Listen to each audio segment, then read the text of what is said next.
निगम का रण बेहद दिलचस्प हो चुका है। हम इस वक्त मौजूद हैं हिसार में।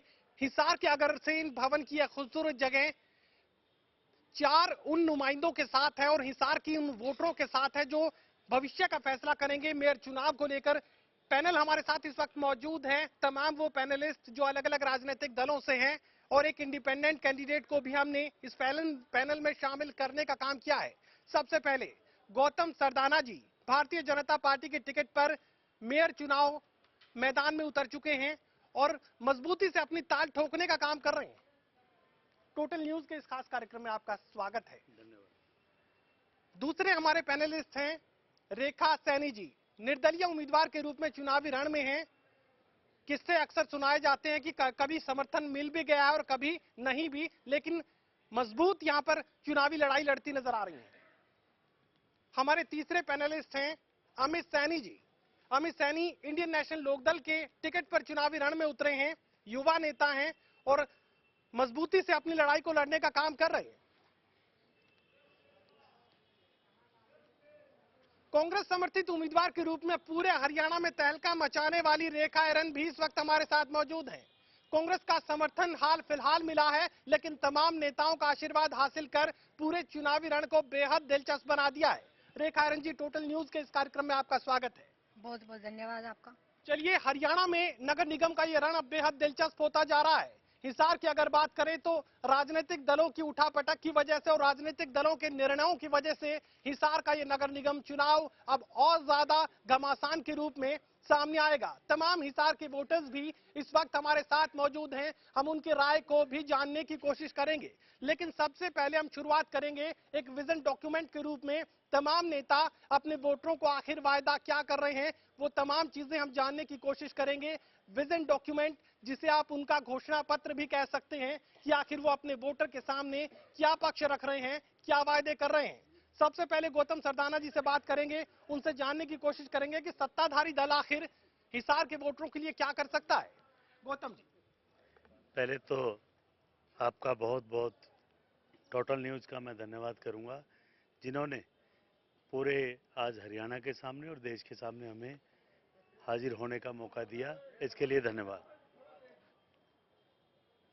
आने वाले 16 दिसंबर को जो चुनाव होने जा रहे हैं, काफ़ी विकास कार्य हमारी सरकार करा चुकी है और हमारा लक्ष्य है कि बिना जो रेलवे फाटक हैं हिसार में, आप देखते हैं काफ़ी जाम लगते हैं, रेलवे फाटक रहित शहर बनाना, रेलवे स्टेशन को सुंदर बनाना और हवाई अड्डे का काम हमारा चल रहा है, इसका भी हमने एजेंडे में लिया है।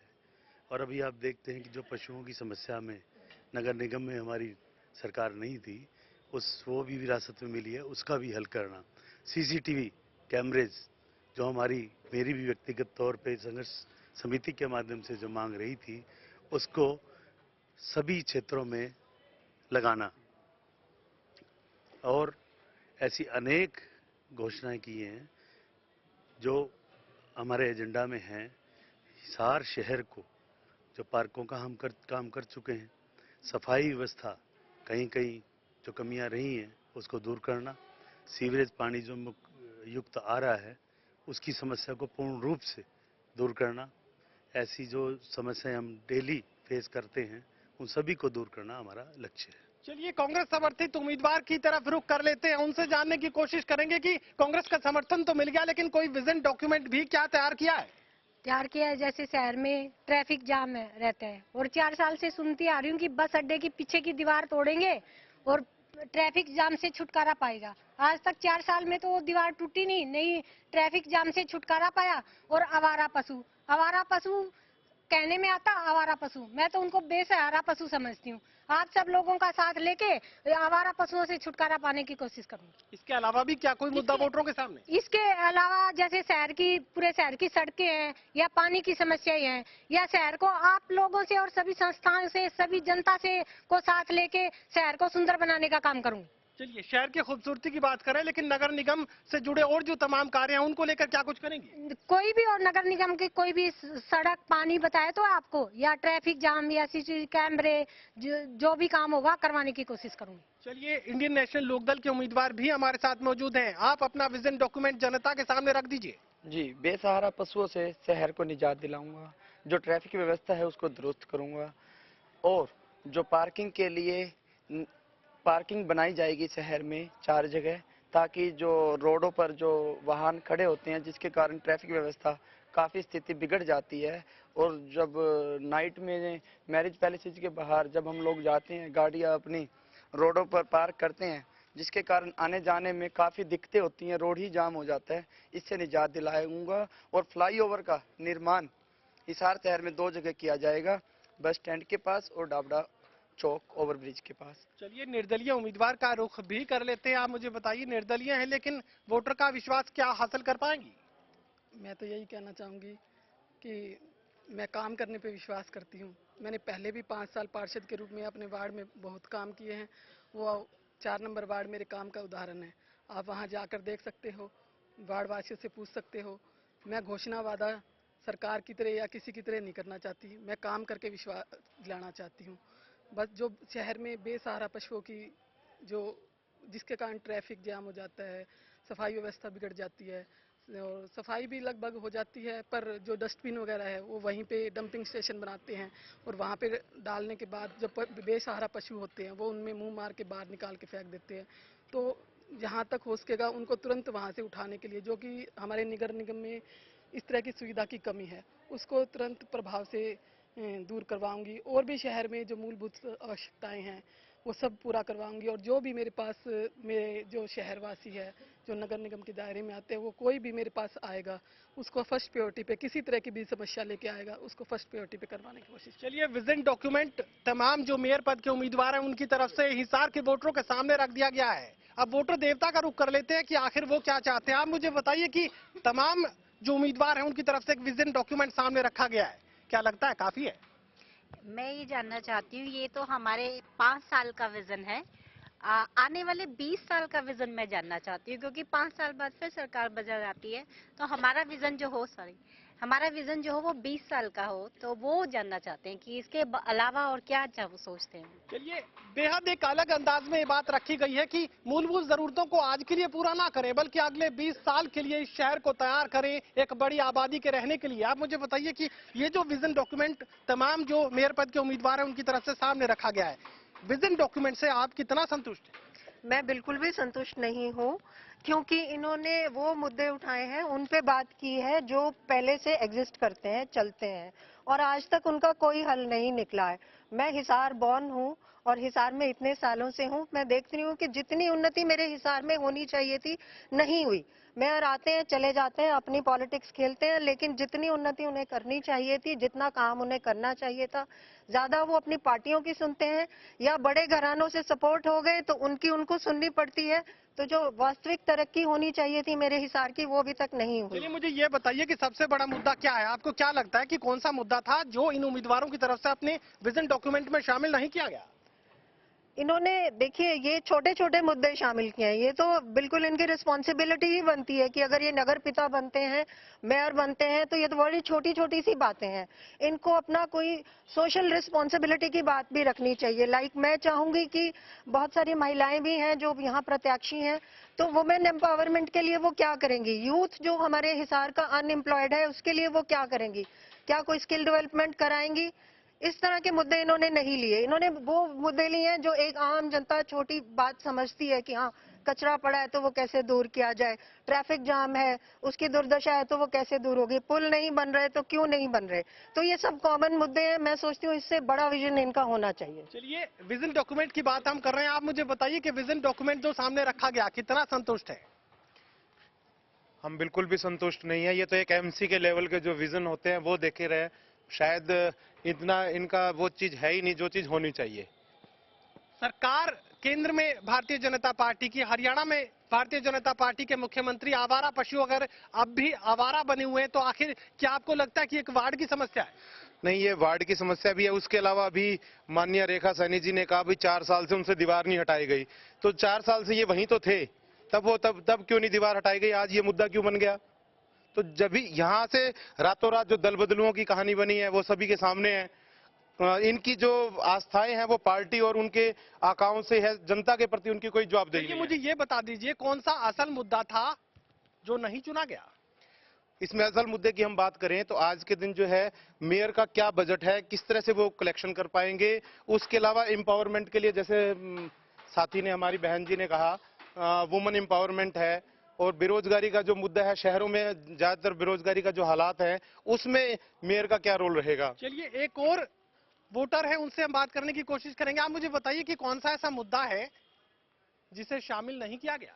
हमने जो मुद्दे लिए तो सारे नॉर्मली है। जो मेयर तो ना यूथ के लिए क्या करेंगे, अभी तक किसी भी मेयर ने उसके ऊपर कोई टॉपिक नहीं डाला गया, क्योंकि यूथ जो है, जब सारा इलेक्शन यूथ के ऊपर चलना है, उनके ऊपर किसी का कोई ध्यान नहीं है। मैंने ये था कि अगर उन्होंने इलेक्शन लड़ना है तो यूथ को साथ लेके चले, उनको क्या क्या दे सकते हैं, वो उन्होंने कुछ नहीं डाला गया। मेन पावर हमारे यूथ के ऊपर रहेगा। ये हरियाणा के मुख्यमंत्री से घोषणाओं की आप उम्मीद कर रहे हैं या शहर का मेयर चाहिए? नहीं, शहर के मेयर के पास भी ऐसी पावर है कि वो इतना कुछ कर, लोकल लेवल पे इतना काम उनके पास है कि जो हमारे लोकल जितने भी यूथ हैं उनको कुछ ना कुछ काम यहाँ पे प्रोवाइड करवा सकते हैं। जो मुख्यमंत्री के लेवल का वो तो करेंगे, जो मेयर के लेवल का काम है वो मेयर भी कर सकते हैं उसके अंदर। चलिए हम सीधा रुख करेंगे अब उम्मीदवारों का। ये जो विजन डॉक्यूमेंट सामने रख दिया गया, तमाम चारों उम्मीदवारों के लिए वही बात सामने रख रहा हूं। ये जो विजन डॉक्यूमेंट सामने रखा गया, ये तो बताया गया कि रोज की समस्या आपको सॉल्व करनी पड़ेंगी, उसके अलावा क्या करेंगे वो भी बता दीजिए जरा। अभी हमारी एक बहन ने कहा कि अगले 30 सालों का तो मैं बता दूं कि हमारा विजन है, जो रेलवे फाटक आप देखते हैं, जो जाम की स्थिति शहर में लगती है, बिल्कुल रेलवे फाटक मुक्त, उनके अंडरपास, और काफी हद तक काम चल भी रहा है। जहां जहां नहीं है, पुल और अंडरपास बनाना हमारा विजन रहेगा। और जो शहर में जाम लगता है, उसमें जैसे रोहतक में बीच में शहर के बीच में ही एलिवेटर बना है, वो भी हमारा एक एजेंडा है। और शहर का विकास हो, 7300 एकड़ में एयरपोर्ट का काम जमीन मिल चुकी है, और वो भी हमारे विजन में है कि वो ऐसा एयरपोर्ट बने, हमारे शहर जो है गुड़गांव से भी एक अच्छा शहर बन जाए। और रेलवे के बारे में काफी हद तक 4 सालों में सुधार हुआ है। आप लोगों ने देखा, वॉशिंग यार्ड भी यहाँ बना है। हिसार से दूर के स्टेशनों की रेलें चलें, ये भी हमारा विजन है। और अभी हमारी बहन ने एक सवाल किया था, प्रदेश की सरकार का सवाल कर दिया था, तो ये नगर निगम का चुनाव है। प्रदेश में हमारी सरकार जरूर है, भ्रष्टाचार पर अंकुश लगाने का कार्य काफी हद तक किया है, नौकरियों में भी इंटरव्यू खत्म भी किया है, और ट्रांसफर में ट्रांसपेरेंसी लाई है। ऐसे बहुत से कार्य हैं जो स्टेट में किए हैं। आज ये हरियाणा की सरकार ने जो कुछ किया उसका क्रेडिट तो गौतम सरदाना जी लेने की कोशिश कर रहे हैं। अब आप किसका क्रेडिट लेंगे? आपको तो कांग्रेस की तरफ से बात करनी पड़ेगी। कांग्रेस की तरफ से जब पहले कांग्रेस की सरकार थी यहाँ पर, चाहे सावित्री जिंदल जी थी, चाहे चौधरी भजनलाल जी थे, उन्होंने काफी काम किए थे। ये तो है नहीं कि कांग्रेस ने काम नहीं किए, इतने काम किए थे। भारतीय जनता पार्टी ने 4 सालों में 2-3 काम किए, वो बात अलग है, लेकिन कांग्रेस पार्टी ने तो बहुत ही काम किए थे। ये तो पहले किए गए, आगे क्या करेंगे? आगे तो जो समस्याएं शहर में होंगी, जो बड़े काम होंगे, ऊपर उनसे बात करके करेंगे। जैसे कि बेरोजगार है, बेरोजगार की दूर करेंगे हम, नौकरी देके। पहले हमारे आदरणीय प्रधानमंत्री जी कहते थे कि बेरोजगारी दूर कर दूंगा, तो अभी कोई मुझे तो इतना नजर आता नहीं कि जो बेरोजगारी दूर हुई हो। चलिए इंडियन नेशनल लोकदल के उम्मीदवार अमित क्या कहते हैं, उनसे भी बात कर लेते हैं। आप मुझे बताइए कि मैनिफेस्टो जो सामने रखा, जनता तो खुश नहीं है। जी, सबसे पहले तो मैं कहूँगा कांग्रेस उम्मीदवार यहाँ कोई भी नहीं है। कांग्रेस तो नगर निगम का चुनाव होने से पहले ही भाग गई थी। वो इस डर से भाग गई थी कि समर्थन भी 1-2 गुट ने दिया है, 12 गुट हैं। वो इसलिए उन्होंने दिया है कि जीत गए तो कांग्रेस जीत गई, हार गई तो हमारा कोई उम्मीदवार नहीं था। पहले तो आप कांग्रेस वर्ड यूज ना करो, प्रदेश अध्यक्ष ने स्पेसिफिक बोल दिया है। वो हार गए तो वो पल्ला झाड़ लेंगे, हमारा उम्मीदवार नहीं था, हमारे प्रदेश अध्यक्ष ने ये कह दिया था। फर्स्ट तो ये है। सेकंड, मैं पहले भी, हाँ जी मैं भाई से पूछना जी, जैसे आप कह रहे हो कांग्रेस उम्मीदवार नहीं है, हाँ जी। आप अपना डॉक्यूमेंट रखिए, आप अपनी क्या? आप हुड्डा जी से बात करो। हुड्डा जी कांग्रेस है क्या? हुड्डा जी कांग्रेस है क्या? प्रदेश अध्यक्ष कौन है कांग्रेस का? हुड्डा जी को पावर है प्रदेश में टिकट देने की? आप सिंबल लेके आते। चलिए आप मुझे ये बताइए कि आगे क्या करेंगे, बड़ा विजन क्या है? कांग्रेस चुनाव से डर चुकी है। अपनी हार को देख के कांग्रेस ने अपना उम्मीदवार नहीं उतारा।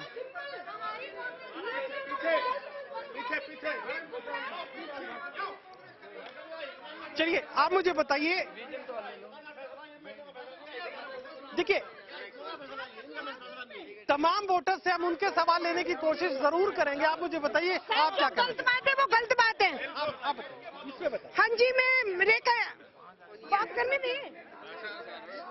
चलिए जी बताएं। जब एक इंसान बात कर रहा है तो दूसरे को करने का बीच में अधिकार नहीं है। बिल्कुल। और आज तक जो कांग्रेस की बात कर रहे हैं, वास्तविकता ये रही है कि अब तक इनके पास कोई कैंडिडेट था ही नहीं, भगवान से डर करके। और अब 2 दिनों के अंदर रात गई और बात गई।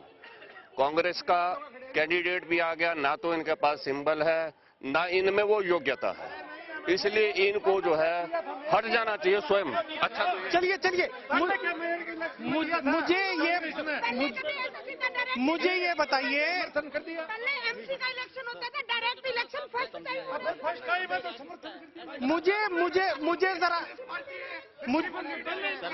मुझे जरा ये बताइए, योग्यता पे बात चल रही है कि मेयर की योग्यता क्या होनी चाहिए?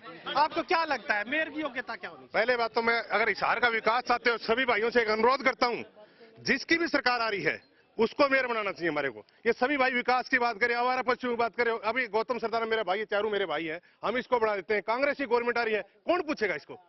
बात ये है, ये बताओ मेरे को। आप मुझे बताइए क्या, चलिए बताइए मुझे क्या।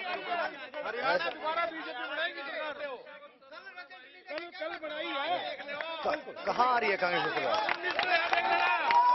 कांग्रेस की सरकार देखिए,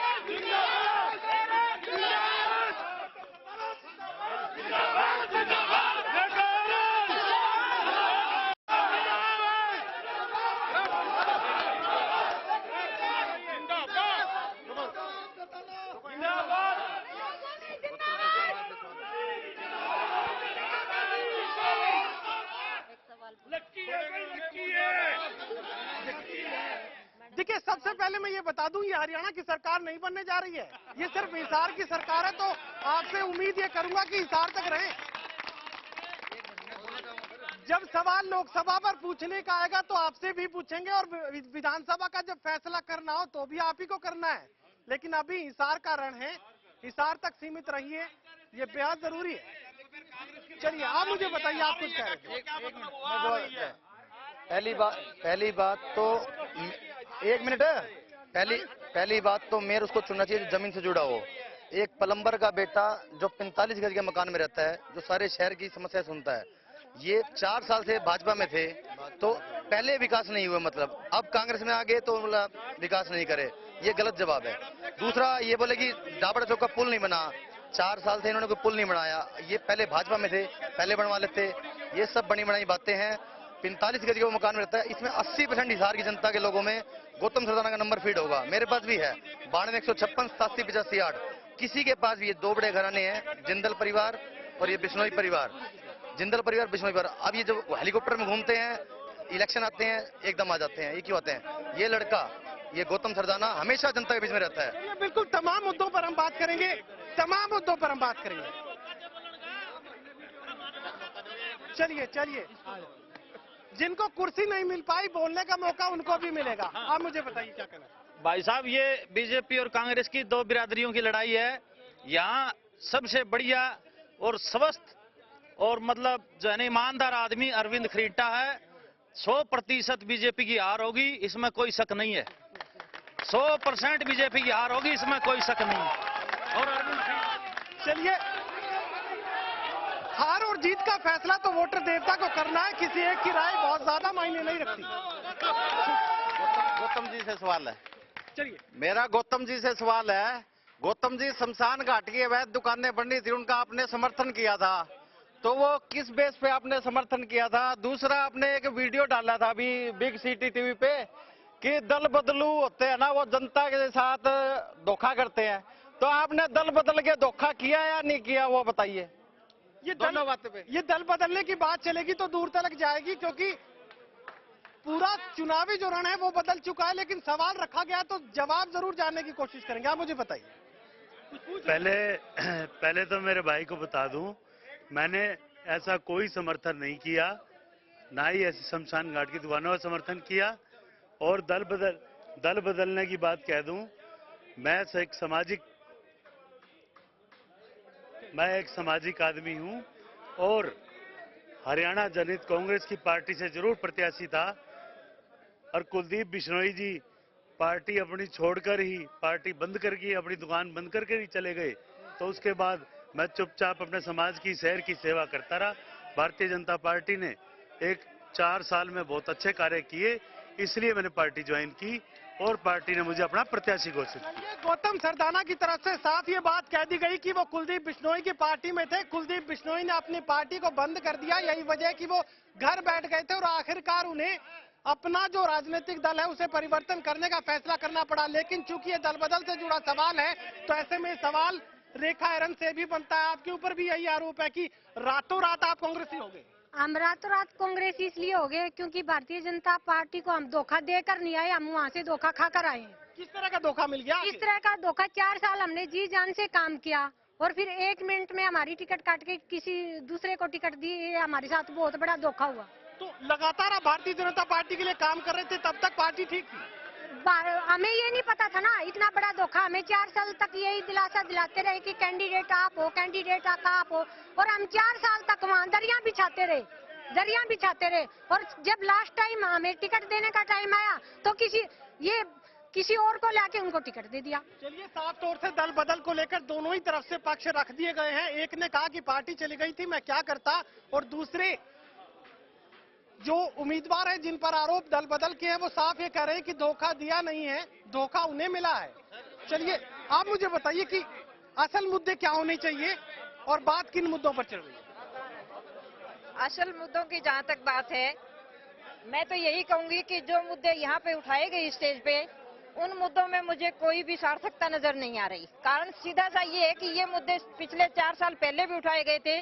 चाहे आवारा पशु की बात है, चाहे एक छोटा सा एग्जाम्पल मैं दूं, आवारा पशु, ये 4 साल से आज तक नहीं हुआ, और उससे पहले भी बड़े लंबे समय अरसे से ये जो प्रॉब्लम हमारे सामने है उसका सॉल्यूशन नहीं हुआ। तो आपके पास क्या उपाय है, कौन सा उपाय आप लगाएंगे इसके लिए? इसके साथ साथ जैसे जाम की बात कह रहे हैं आप, या और इससे रिलेटेड जो शहर की गंदगी से रिलेटेड मुद्दा है, या कोई मेडिकल फैसिलिटीज का मुद्दा है, या एजुकेशन का मुद्दा है, जितने भी मुद्दे हैं उन मुद्दों को सॉल्यूशन के लिए आपके पास कौन कौन सी स्ट्रेटेजीज हैं जो कि आप इंप्लीमेंट करेंगे, प्लीज हमें बताएं। चलिए, साफ तौर से ये कहा जा रहा है कि उम्मीदवार तो असल मुद्दों पर बात करते ही नहीं, जो समस्या है वो रोजमर्रा की समस्या है और समाधान का कोई रोड मैप वोटर के सामने तो नहीं रखा गया।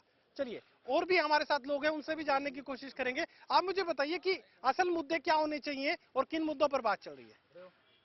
सर, मैं मैडम रेखा आर्यन से एक सवाल पूछना चाहता हूं कि आपने पार्टी गौतम सरदाना जी को मेरे पद घोषित हुई बीजेपी की, आपने बीजेपी की छोड़ दी एक ही दिन में, एक ही रात को ये बड़ा फैसला कैसे किया? 4 साल तो घर का काम जाएगा।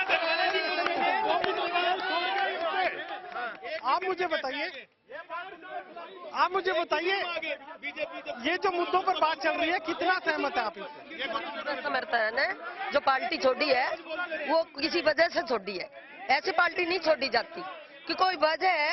एक आदमी उसका 4 साल से काम करने लग रहा है और उसका आगे पीछे फिरने लग रहा है, 1 मिनट में उसने दूध की तरह, माखी की तरह काट के निकाल दे तो उसको ठेस पहुंचेगी दिल को, इसलिए पार्टी बदली है वो की है। तो इसलिए आप भी मुझे बताइए कि मुद्दे क्या होने चाहिए और किन मुद्दों पर बात चल रही है?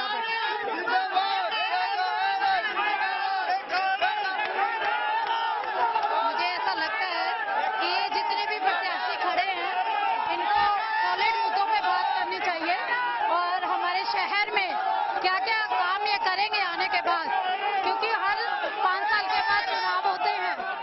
चलिए,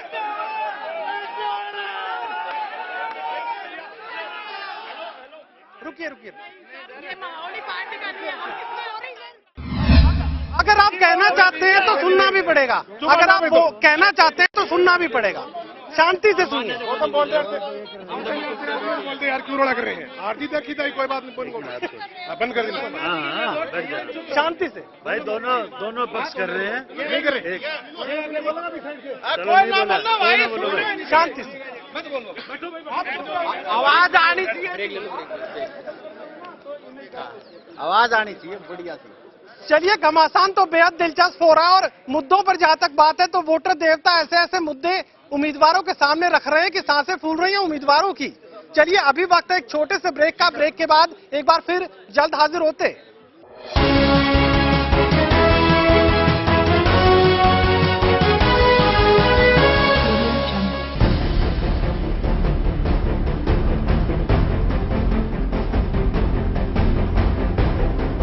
ब्रेक के बाद टोटल न्यूज के इस खास कार्यक्रम में एक बार फिर से आपका स्वागत है। वोटर देवता हिसार के रहने वाले लोग इस वक्त हमारे साथ मौजूद है, साथ ही वो तमाम उम्मीदवार जो मेयर चुनावी रण में सबसे आगे होने का दावा कर रहे हैं। एक जो निर्दलीय उम्मीदवार थे वो शायद वोटर देवता के सवालों का जवाब देने में मुश्किलात का सामना कर रहे थे और यही वजह है कि यहाँ से निकलने का काम किया।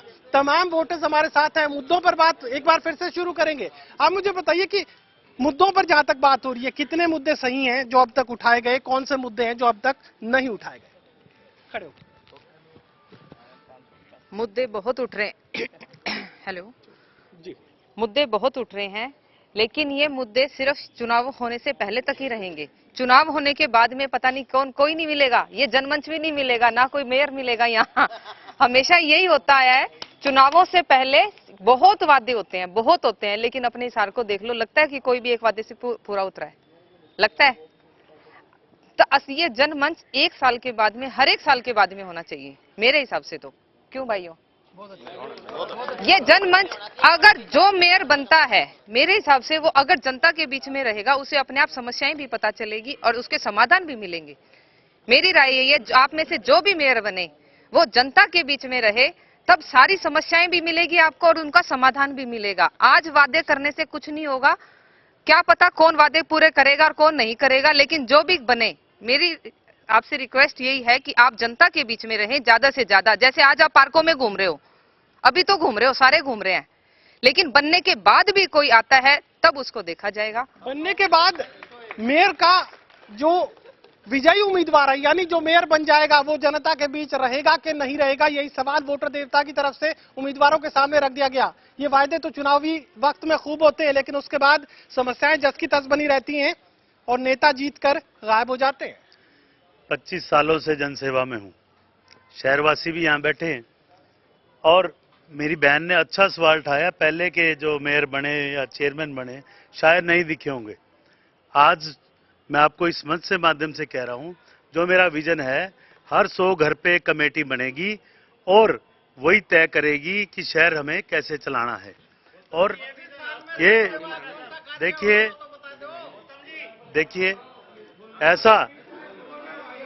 ऐसा विजन लेके आया हूं, पहले जो शहर में नहीं हुआ,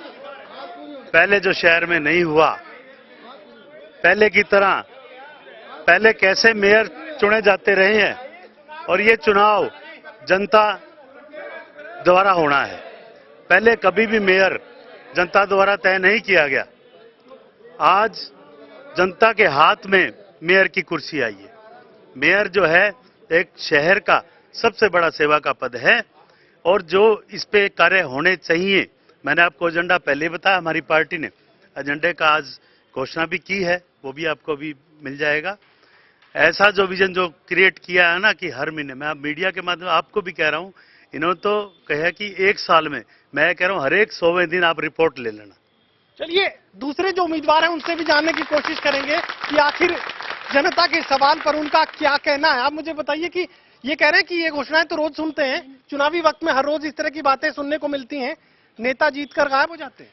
बहन जी ने ठीक सवाल किया। मैं बता दूं आपको, मैं 5 साल पार्षद रही हूँ मेरे वार्ड से। मेरे वार्ड में जितने भी सड़कें हैं या जितने भी पार्क हैं, सारे सभी के सभी पार्क साफ है, सभी में धूलपुर पत्थर लगा हुआ है, सभी सड़कें एकदम पक्की करवाई हुई है और जनता के बीच में रही हूँ 5 साल। मेरे वार्ड में आप किसी भी कहीं भी जाके पूछ लो, सभी संतुष्ट है मेरे काम से। चलिए, मुझे ये बताइए कि भाईचारे के चुनाव इन्हें कहते थे, लेकिन क्या ये भाईचारे के चुनाव अब भाईचारे के रह गए हैं? क्योंकि राजनीतिक दलों का सीधा हस्तक्षेप अब इन चुनावों को लेकर सामने आ रहा है। मुझे बताइए, क्या ये भाईचारे के चुनाव अब सिर्फ भाईचारे के रह गए हैं क्योंकि राजनीतिक हो चुके हैं? गौतम जी से एक सवाल पूछना चाहता है सर, जो आपका विजन है वो निर्दलीय रहकर भी रहता, पर आपको भाजपा का आपने दामन थामा, उसका कारण क्या था सर? अब मुझे ये उस सवाल का जवाब पहले दे दीजिए कि क्या ये भाईचारे के चुनाव आप सिर्फ भाईचारे के रह गए? फिलहाल जैसे देख के लग रहा है माहौल को, ये जात पात की लड़ाई हो गई है। अब ये भाईचारे का मुकाबला रहा ही नहीं। एक मेयर का विजन शहर वासियों के लिए होता है, इससे पार्टी विशेष का तो कोई गणित ज्ञान ही नहीं होता सर, मुझे जहां तक लगता है। एक एमएलए सीएम चुनता है, एक एमपी पीएम चुनता है, पर एक मेयर क्या चुनता है? वो तो शहर वासियों का होता है। पर आप लोगों ने इसे जात पात की लड़ाई में कन्वर्ट कर दिया है। चलिए वो सवाल जो गौतम जी के लिए था उनसे जानने की कोशिश करेंगे। गौतम जी, एक वोटर ये भी कह रहे हैं कि आप तो निर्दलीय भी ठीक थे, पार्टी को क्यों चुन लिया? मैं मेरे भाई का सम्मान करता हूं जो मुझे निर्दलीय भी ठीक कहा। इन्होंने, इनकी नजर में मेरी छवि ठीक होगी जब इन्होंने ठीक कहा। मैं अब जवाब सुन लो यार। मैं निर्दलीय जीत कर भी, निर्दलीय का एक दल जरूरी होता है कि ऊपर ग्रांट भी चाहिए होती है हर चीज की, इसलिए मैंने पार्टी ज्वाइन की और पार्टी ने मुझ पर विश्वास करके मुझे यहाँ प्रत्याशी बनाया। और अगला जो इन्होंने जात पात का, भारतीय जनता पार्टी राष्ट्रीय पार्टी है, किसी एक जात की पार्टी नहीं है। और अभी मेरी बहन जवाब खुद ही दे रही थी, जो आज प्रत्याशी हैं दो घरानों के, अभी खुद मान रही थी कि पिछले 5 सालों में पूरा का पूरा वार्ड मैंने बनवा दिया। तो उस समय सरकार भारतीय जनता पार्टी की ही थी। तो इनके तो जो ये विरोध कर रहे हैं, ये तो खुद मान रहे हैं कि विकास हुआ है। जब खुद ही कह रहे हैं कि मेरे वार्ड में विकास हुआ है, तो बिल्कुल क्लियर है कि भारतीय जनता पार्टी का। देवता से भी पूछ लेते हैं कि विकास हुआ है क्या? विकास हुआ है क्या? बीजेपी नेताओं का हुआ है जी, खड़ा होकर बोल दे। बीजेपी नेताओं विकास हुआ है कि नहीं? विकास उम्मीदवारों का हुआ है जी, ये टाइम पे ये समय पे अपनी पार्टी बदल लेते हैं। मेरा इनसे क्वेश्चन है, इन्होंने जो पार्टियां चेंज की है उसके अंदर कितने दिन तक रहेंगे ये? चलिए आप मुझे बताइए, हिसार में विकास हुआ है क्या? जहाँ तक विकास की बात है, पवन सरदाना जी ने अपने उसमें बताया, करप्शन का एक मुद्दा उठाया था। अब करप्शन उसमें जो करप्शन का जो इन्होंने मुद्दा उठाया है, उसमें रोड्स बन जाती हैं, कागजों में पेमेंट हो जाती है इनफैक्ट। और दूसरा जो कॉमन मैन है, वो एक जो बिल्डिंग्स डिपार्टमेंट्स है उसमें बहुत परेशानियों का सामना करना पड़ता है। और तीसरा जो स्लम एरियाज है, उसमें जो बच्चों को एक कंपल्सरी जो शिक्षा मिलनी चाहिए, उसको भी मद्देनजर रखना चाहिए। और इलेक्ट्रिसिटी है, रोड्स हैं जो कि पीने का पानी है, और डिसेबिलिटी है पानी के प्योरिटी पे। और मैं समझता हूं कि भी इन मुद्दों की। चलिए मुझे ये बताइए कि ये रोड्स कहीं कागजों में तो नहीं बनेंगे ना?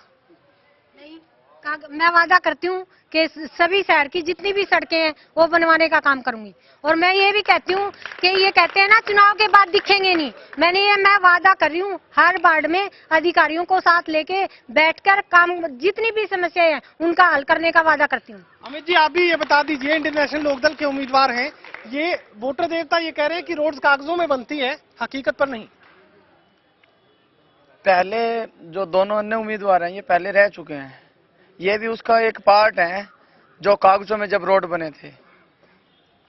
मैं तो अपना ये विश्वास दिलाता हूँ, जनता मुझे मौका देगी तो ना तो रोड कागजों में बनेंगे, रोड पर ही रोड बनेंगे और शहर का चहुमुखी विकास होगा।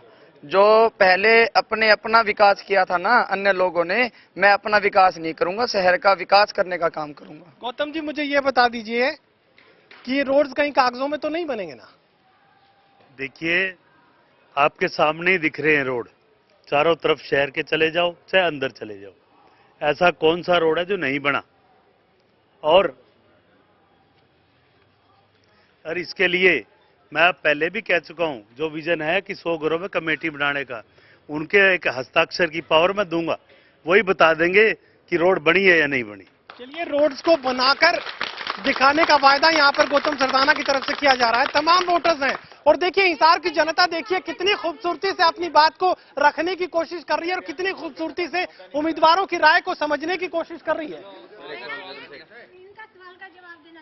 जी बताएं। भैया ने कहा कि जो अपना खुद का घर बनाने का काम किया, पीछे जो 5 साल मेयर रही शकुंतला राजली वाला, उस पे कोई भी भ्रष्टाचार का आरोप नहीं है और सभी 20 के 20 पार्षदों को लेकर साथ जाती थी और कभी भेदभाव नहीं किया। जो वार्ड बड़ा था तो उसने उसका विकास उसी हिसाब से किया, जो छोटा वार्ड का उसका वो काम उसी हिसाब से किया। उन पे भ्रष्टाचार का कोई आरोप नहीं है।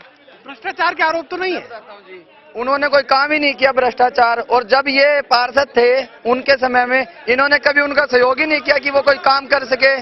तब ये कहाँ गए हुए थे, तब ये पार्षद थे, तब इन्होंने उसको काम ही नहीं करने दिया शकुंतला राजलेवाला जी को। तो तब वो बहुत बुरे लगते थे, वो तो कुर्सी पे बैठने लायक थे। उन्होंने क्या विकास किया शहर में, क्या कार्य किया उन्होंने? एक सवाल और मैं आप लोगों के सामने रख देता हूं क्योंकि रह रहकर वो सवाल सामने आ रहा था। हरियाणा में अगली सरकार किस राजनीतिक दल की बनेगी? क्या इस मेयर चुनाव पर उसका भी कोई असर पड़ सकता है? किसकी बनेगी ये मत बताइएगा, ये बताइए कि क्या असर पड़ सकता है। जिस प्रकार 5 राज्यों के चुनाव आए उसमें बीजेपी बिल्कुल आ रही है, इसी प्रकार मेरे में भी बिल्कुल, क्योंकि अपने पास बिल्कुल राजस्थान लगता है। जिस प्रकार राजस्थान में कांग्रेस की सरकार बनी है, इसी प्रकार हरियाणा में भी कांग्रेस की बनेगी। और एक चीज और बता दूं आपको, मेयर भी निर्दलीय बनेगा, ना कांग्रेस का ना और किसी का। चलिए कुछ और लोग इस वक्त हमारे साथ मौजूद हैं। आप मुझे बताइए कि ये जो विधानसभा चुनाव परिणाम है, या यूं कहें कि हरियाणा की अगली सरकार चाहे किसी भी राजनीतिक दल की बने, क्या इन मेयर चुनावों पर उसका भी कोई असर पड़ सकता है? मेयर चुनाव पर तो नहीं पड़ेगा, लेकिन मेयर मेरे गौतम जी से सवाल है और रेखा मैडम जी से एक सवाल पूछना चाहिए। चलिए बिल्कुल पूछ लीजिए। गौतम जी कहते हैं जी विकास हुआ, 1.5 महीना पहले आपके रिकॉर्डेड वीडियोस हैं जिसमें आप कहते थे कि झार शहर में विकास नहीं हुआ, बीजेपी के राज में विकास नहीं हुआ। अब आप बीजेपी में चले गए तो विकास हो गया, अब आप बीजेपी में चले गए तो विकास हो गया। रेखा मैडम 3 साल 3.5 साल से आप बीजेपी में थे तो बीजेपी में विकास था, खूब था विकास, बहुत ज्यादा विकास था। अब ये कांग्रेस में चली गई है तो अब बीजेपी में विकास नहीं हुआ है। तो ये सवाल जरा समझ आया नहीं जी, ये मतलब ये कि विकास हुआ कि नहीं हुआ, ये कंफ्यूजन पैदा कर दिया जी। सीधा रेखा मैडम से पूछेंगे, पहले तो ये तय करके बता दीजिए कि विकास हुआ कि नहीं हुआ। ये बात तो मैं कह ही नहीं रही ना, विकास नहीं हुआ। मैं ये कह रही हूँ जो मेन मुद्दे थे ट्रैफिक जाम का और आवारा पशुओं का, उनका उस चीज का समाधान नहीं हुआ, ये बात कहना चाह रही हूँ मैं। अच्छा कुछ तो हुआ होगा। कुछ तो हुआ है, विकास कुछ हुआ है। चलिए गौतम जी, इतना तो मान लिया गया कि कुछ तो हुआ है लेकिन सब कुछ नहीं किया। देखिए जो मेरे भाई ने सवाल किया, ये वीडियो वाला जवाब दे दीजिए सबसे पहले। ये जो वीडियो इनको ध्यान से सुनना चाहिए। मैंने ये कहा था कि राजनीतिक दल हमारे कुलदीप बिश्नोई ने खत्म किया है। मैं पहले जवाब दे चुका हूं आपको, खत्म किया उन्होंने। और उसके बाद मैं हिसार जनसंघर्ष समिति के माध्यम से पहले भी सेवा करता आ रहा हूं, अब भी कर रहा हूं। भारतीय जनता पार्टी सत्ता में है, देश में भी है और प्रदेश में भी है, और समस्याएं उठाने का काम जो भाई ने सवाल उठाया, मैंने जो भी समस्याएं थी मैंने अपने एजेंडे में, भारतीय जनता पार्टी के एजेंडे में भी डलवाई है। चाहे वो जो आप कह रहे हो, चाहे वो गंदे पानी की समस्या आ रही है वो भी डलवाई है, चाहे वो अभी पशुओं की बात चल रही थी। ये 46 हरियाणा को बने 50 साल हुए हैं, 46 साल तक और सरकारें रही हैं, कांग्रेस की सरकार रही है ज्यादातर। ये सारा कुछ देन तो पिछली सरकारों की है। 4 साल में काफी हद तक इस पर सुधार किया है, और जो एजेंडा पहले भी था हमारा और आज भी है, और इसे हल कराने का काम मैं करूंगा। हरियाणा में अगली सरकार किसकी बनेगी, क्या इसका भी नगर निगम चुनाव परिणामों पर कोई असर नजर आएगा? पूरा असर आएगा। आगे आने वाली सरकार कांग्रेस सरकार आएगी, कांग्रेस सरकार बनेगी। हरियाणा में, सेंटर में भी, सभी जगह कांग्रेस की सरकार बनेगी। नगर निगम चुनाव पर क्या असर? नगर निगम चुनाव पे भी अब आपने 5 राज्यों का देखा ही है नतीजा, उसका पूरा असर पड़ेगा। हिसार में भी कांग्रेस की मेयर बनेगा। चलिए यही सवाल जनता के बीच दाग देते हैं, उन्हीं से समझने की कोशिश करेंगे कि आप मुझे बताइए कि जो विधानसभा चुनाव परिणाम है, या हरियाणा में अगली सरकार चाहे किसी भी राजनीतिक दल की बने, क्या उस संभावना का हिसार नगर निगम चुनाव पर कोई असर पड़ेगा? छोटे जो इलेक्शन होते हैं उस पर कोई असर नहीं पड़ता है, क्योंकि हमारे शहर का इलेक्शन है ये। तो यहाँ शहर वाले जो हमारे वासी है वो जिसको देंगे उस पर असर नहीं पड़ेगा सरकार का। ये तो आगे जो विधानसभा और एमपी की है उन पे हो सकता है। बाकी मेरा क्वेश्चन जो सभी भाइयों ने नहीं पूछा है, जो सभी ने पूछना चाहिए, हमारे जो गरीब आदमी है जो गरीबी रेखा से बसर कर रहे हैं, क्या उनके गरीबी रेखा के जो पीले कार्ड बनाने का हमारे जो भावी जो हमारे ये हैं मेयर काम करेंगे? क्योंकि बड़े टक्कर खाते हैं, वो ऑफिसों में घूमते हैं, उनकी सुनाई नहीं करता है। नंबर 2, उनके मकानों के लिए क्या वो मतलब प्लानिंग करेंगे मकान दिलाने के लिए? जो भी जेन्युइन पर्सन है जो सरकार की स्कीम है उनको इंप्लीमेंट कराने की। तीसरा मेरा क्वेश्चन है स्वच्छता और अपना स्वच्छता सफाई के ऊपर बहुत बयानबाजी सरकार की तरफ से, बहुत प्रोग्राम होते हैं, बहुत बढ़ावा होता है, दिखाते हैं भी हमने शहर को साफ कर दिया, वो कर दिया। उसके लिए क्या होगा? एक स्वच्छता, एक हमारे गरीब आदमी है बेचारे भटकते हैं और स्लम बस्ती हैं, उसमें उसके लिए उनके लिए क्या काम करेंगे? ये मेरा उनसे क्वेश्चन। बिल्कुल सीधा सवाल रखेंगे। पहले मुझे ये बता दीजिए कि गरीबों के लिए क्या करेंगे, स्लम बस्तियों के लिए क्या योजना? स्लम बस्तियों के लिए जैसे पीला कार्ड बनवाने का काम करेंगे हम। काफी लोगों पहले भी बना हुआ था, लेकिन बीच में काफी लोगों के पीले कार्ड कटे हुए, क्योंकि काफी लोग मेरे से मिलते रहते, कहते जी ये क्या हुआ, जिसके पास कोठी है उसका तो पीला कार्ड और हम जो गरीब लोग हैं उनका पीला कार्ड कटा हुआ है, तो हम पीला कार्ड बनवाने का काम करेंगे। गौतम जी, सवाल आपके पास आ रहा है सीधे सीधे, गरीबों के लिए क्या करेंगे, खासकर स्लम बस्तियों के लिए क्या योजना? बीपीएल सर्वे तो होगा, दोबारा होगा। जो अभी मेरी बहन ने एक कहा कि गलत बने हुए हैं, तो गलत को ठीक करने का काम तो हम करेंगे। 4 साल में कर दिया जाना चाहिए था। सुनो मेरी बात, काफी हद तक कटे हैं, आप रिकॉर्ड निकलवा लो। काफी हद तक बीपीएल कार्ड जो गलत बने हुए थे, कटे थे, सही बनने थे वो बना दिए गए। सही बिल्कुल बनाए हैं, और आगे दोबारा सर्वे जिन जिन का रह गया वो करवाएंगे। और एक बात और बता दूं आपको, रोजगार के लिए जो भी सवाल उठ रहे थे, काफी लोन की स्कीमें हैं जो काफी लोगों को पता ही नहीं। अभी कह रहे मकान बनाने का, वो तो है ही, सारा एजेंडा प्रधानमंत्री आवास योजना के अंदर चल रहा है और काफी हद तक मिल भी रहे हैं। लेकिन जो असली है कि पीले कार्ड हमेशा पीले, गरीब तो ना रहे, उनको रोजगार के लिए जो प्रधानमंत्री जी ने एक मुद्रा योजना का शुरुआत की थी, काफी हद तक उसमें रोजगार मिला भी है। और जिन लोगों को तक की एक योजना नहीं पहुंच पा रही है, योजना पूरी तरह पहुंचाएंगे, उन्हें खुद स्वावलंबी बनाने का हम काम करेंगे, ताकि गरीब जो है गरीब ना रहे, अपना रोजगार भी करे और राष्ट्र के निर्माण में हमारा सहयोग करे। चलिए, एनएलडी के उम्मीदवार अमित जी भी ये बता दें कि गरीबों के लिए योजनाएं क्या हैं और खासकर स्लम बस्तियों के लिए क्या करेंगे। गरीबों के लिए जो जरूरतमंद हैं उनके बीपीएल कार्ड बनाए जाएंगे और उनको मकान मुहैया कराए जाएंगे निगम की तरफ से। निगम मकान मुहैया करवाने की क्षमता क्या रखता है? बिल्कुल रखता है। निगम के पास हर वो व्यवस्था है, अगर करना चाहे, इच्छा शक्ति होनी जरूरी है। दूसरी रही बात कि आप आए नहीं थे मेरे पास, कि सरकार जो 3 राज्यों में जो परिणाम आया है वहां पर सिर्फ सांप और नागनाथ दोनों यही थे, तीसरा कोई ऐसा नहीं था दल जो आ सके। हरियाणा में सांपनाथ का और नागनाथ का दोनों का सफाया होगा। इनेलो बसपा गठबंधन स्पष्ट बहुमत से सत्ता में आएगा और यही रिजल्ट नगर निगम हिसार के चुनाव में देखने को मिलेगा। अमित जी, मुझे ये भी बता दीजिए कि इंडियन नेशनल लोकदल कौन सा नाथ है? इंडियन नेशनल लोकदल जनता की सेवा करने वाला नाथ है, जनता की सेवा करने वाला, जनता का रखवाला। जो जिस भी दल ने अगर 36 बिरादरियों को साथ लेकर चलने का काम किया है, जन सेवा करने का काम किया है, वो दल इंडियन नेशनल लोकदल है। चलिए, मैं एक सवाल और वोटर्स के बीच दाग देता हूं कि जरा सोचकर बताइएगा, क्या राजनीतिक दलों को इन चुनाव में उतरने की जरूरत थी? नहीं। आप मुझे आपके पास भी आऊंगा, क्या राजनीतिक दलों को इन चुनाव में उतरने की जरूरत थी? भाईचारे के चुनाव कहे गए थे। राजनीति के बगैर नहीं हो सकती, इसलिए राजनीति जरूरी है। चलिए, दूसरी राय भी बिल्कुल सुनने की कोशिश जरूर कीजिएगा। देखिए, आप सब लोग हिसारवासी यहाँ पर मौजूद हैं और हम पार्टियों का मुद्दा लेकर लड़ रहे हैं। हमारे शहर में क्या होगा, ये लोग जो 3 प्रत्याशी हमारे सामने खड़े हैं, इनमें से कौन ऐसा प्रत्याशी है जो हमारे शहर के लिए काम करेगा? पार्टियां तो आती हैं और चली जाती हैं, चेंज करते रहते हैं, काम होता भी है, ऐसी बात नहीं है कि बिल्कुल नहीं होता। जो पार्टी आती है सब काम करती है। आज हमारे शहर में कोई सुरक्षा नहीं है, कितनी लेडीज के चेनें खींची जाती हैं, कितने बच्चियां उठा ली जाती हैं, उनके लिए क्या काम हो रहा है? कोई सुरक्षा का काम नहीं है यहाँ पर। तो हमें एक तरफ हम वुमेन एम्पावरमेंट की बात कर रहे हैं, दूसरी तरफ हम पार्टियों के लिए लड़ रहे हैं। 3 प्रत्याशी आपके सामने खड़े हैं, इनमें से देखिए कौन काम करेगा हिसार के लिए? पार्टियों के लिए क्यों लड़ रहे हैं आप लोग? पार्टियों के लिए तो ऊपर जाके लड़ेंगे अपने आप, जिन्होंने लड़ना है।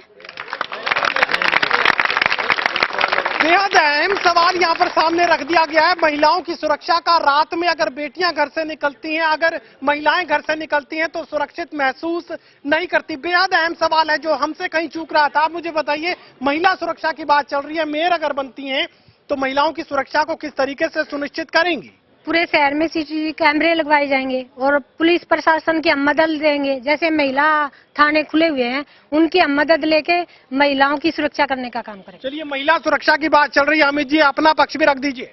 जी, सीसीटीवी कैमरे कॉलेज और स्कूलों के बाहर और बाजार, मेन बाजारों में लगवाए जाएंगे। पुलिस की व्यवस्था की जाएगी, पीसीआर की व्यवस्था हर चौराहे पर की जाएगी। ऐसा शहर बनाया जाएगा आने वाले 5 सालों में कि हमारी महिलाएं रात को 2 बजे भी अगर कोई बहन बेटी या लड़की बाजार में जाती है या घूमने जाती है तो उनको कोई परेशानी ना हो। गौतम जी, महिला सुरक्षा की बात चल रही है, क्या वायदा करेंगे? वायदा हमारी सरकार पहले भी निभा चुकी है। इसमें महिला थाने, अभी मेरी बहन ने कहा कि कांग्रेस पार्टी में नहीं बने थे, ये भारतीय जनता पार्टी में ही बने। और आज आप गाड़ियां देखते होंगे, दुर्गा वाहिनी के नाम से शहर में एक महिला पुलिस अलग से घूमती है। ठीक है, आप जब भी फोन करो उस समय हाजिर होती है। और अपराध कम हो, इसके लिए मुख्यमंत्री जी ने रेप के ऊपर रोक लगाने के लिए भी फांसी का प्रावधान तक किया है और बेटी बचाओ बेटी पढ़ाओ जैसी योजना देकर ऐसा कार्य किया है कि जो पहले अनुपात था पुरुष और स्त्री का, वो काफी हद तक उठाया है, ये आंकड़े बोल रहे हैं। और आगे जो हमारी योजना या अपराध बिल्कुल ही ना हो, सीसीटीवी कैमरा जो अभी सारे ही कह रहे हैं, ये हमारी मांग शुरू से रही थी। आज मुझे भारतीय जनता पार्टी ने ये मौका दिया है तो ये सीसीटीवी कैमरे आपको सब जगह लगवा के दिखाएंगे। और मैं आपके इस मंच से माध्यम से कह रहा हूं, महिलाओं की भी एक कमेटी बनाकर जो भी सुझाव मेरी बहनें देंगी उसका काम बिल्कुल शहर में करवाया जाएगा। चलिए, हिसार में हमारा ये कार्यक्रम अब अपने अंतिम पड़ाव की तरफ आगे बढ़ रहा है और आखिरी कमेंट हम हासिल करने की कोशिश करेंगे। आखिरी कमेंट, मेयर अगर रेखा आर्यन बनती है तो हिसार के लिए क्या? हिसार के लिए जितनी भी समस्याएं गिनाई हैं उनका काम करने का काम तो मैं करूंगी। बाकी जनता से मैं सहयोग लेंगी और उनकी पूछूंगी उनसे कि क्या सुविधा है, क्या करना चाहिए हम लोगों का। उनको साथ लेकर जैसे भी वो बोलेंगे वैसे का काम करने का काम करूंगी। चलिए गौतम जी, सीधा सवाल आपकी तरफ आ रहा है, अगर भारतीय जनता पार्टी के टिकट पर गौतम सरदाना हिसार के मेयर बनते हैं तो हिसार के लिए क्या? ये हमारा परिकल्पना पत्र जो हमने जारी किया है, ये सारा का सारा आपके आगे है और अभी जनता में सारा आ भी जाएगा। ये सारी योजनाओं पर हम काम करेंगे। और अभी फिर मैं उसी बात पे आ रहा हूं कि हर 100 दिन के बाद जो आप लेखा जोखा मांग रहे हैं, आपको मैंने यही इस मंच के माध्यम से कहा है, आप यही डिबेट रख लेना और उसके बाद हमारे से पूछना कि। और अभी एक बात और, अभी यहाँ सारे कह रहे थे कि कांग्रेस पार्टी आ गई 5 राज्यों में, भाजपा हार गई। भाजपा भाई उस तरीके नहीं आ रही जिस तरह मोदी जी ने हराई थी। 45 विपक्ष में बैठना मुश्किल हो गया। आज लोकसभा में भारतीय जनता पार्टी का स्पष्ट बहुमत है और अभी लोकसभा बाकी है, इसमें भी। चलिए, आप मुझे ये बताइए, अब हिसार की जनता जो है फैसले के मूड में आ चुकी है, आखिरी कमेंट क्या करेंगे? हिसार को देश के अग्रणी सिटी में लेकर आऊंगा। और जो नारी सुरक्षा की बात की थी अभी बीजेपी उम्मीदवार ने, नारी सुरक्षा के लिए काम किया बीजेपी ने। 5% ग्राफ नारियों के अगेंस्ट जो भी अपराध हुए हैं उसमें बढ़ा है 4 सालों में। जब से बीजेपी की गवर्नमेंट आई है 5% ग्राफ बढ़ा है। कहाँ नारी सुरक्षा है? कोई सुरक्षा नहीं है, ये दिखावे के लिए सिर्फ नाम मात्र बनाई गई है। और ये मैं निश्चित रूप से कह सकता हूं, हिसार की जनता इनेलो बसपा गठबंधन को जिताने का मूड बना चुकी है और हिसार सिटी को देश की अग्रणी सिटी में लेकर आने का काम। हिसार का ये चुनावी रणा बेहद दिलचस्प हो चुका है। चुनावी घमासान वक्त गुजरने के साथ साथ और ज्यादा गहराता जा रहा है। हिसार के वोटर्स अपना मेयर चुनेंगे और ये फैसला करेंगे कि हिसार की सरकार आखिर कौन चलाएगा। Mahesh Kumar, total news, Hisar.